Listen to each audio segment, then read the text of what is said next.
एक गांव में अहमद नाम का एक गरीब मगर नेक दिल लड़का रहता था।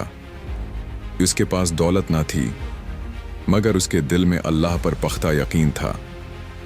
हर सुबह फजर की अजान से पहले उठता, वजू करता और खामोशी से दुआ मांगता, अल्लाह मेरे आमाल को खालिस बना दे। एक दिन गांव में सख्त कहत पड़ा। लोग परेशान थे, खाने को कुछ न था। अहमद के घर में भी सिर्फ एक रोटी बची थी। उसकी माँ ने कहा, बेटा ये आखिरी रोटी है, आज यही खा लेंगे।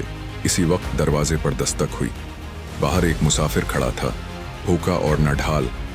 अहमद ने माँ की तरफ देखा, फिर मुसाफिर की तरफ। एक लम्हा सोचा और रोटी उठाकर मुसाफिर को दे दी। माँ ने कुछ न कहा, बस आसमान की तरफ देखा और दिल ही दिल में दुआ की। रात को अहमद ने ख्वाब देखा कि एक चिराग जल रहा है और एक आवाज आ रही है, ये चिराग तुम्हारी नीयत का है जो कभी बुझने वाला नहीं। चंद दिन बाद गांव में बारिशें हुईं, खेत सरसब्ज हो गए और अहमद के लिए रिज्क के दरवाजे खुलते चले गए। मगर अहमद कभी नहीं बदला। वो हमेशा कहता, मैंने कुछ नहीं दिया, देने वाला तो अल्लाह है। सबक, अल्लाह नीयत को देखता है, हाथ को नहीं। जो अल्लाह की राह में खुलूस से देता है, अल्लाह उसे वहां से देता है जहां से उसने सोचा भी नहीं होता।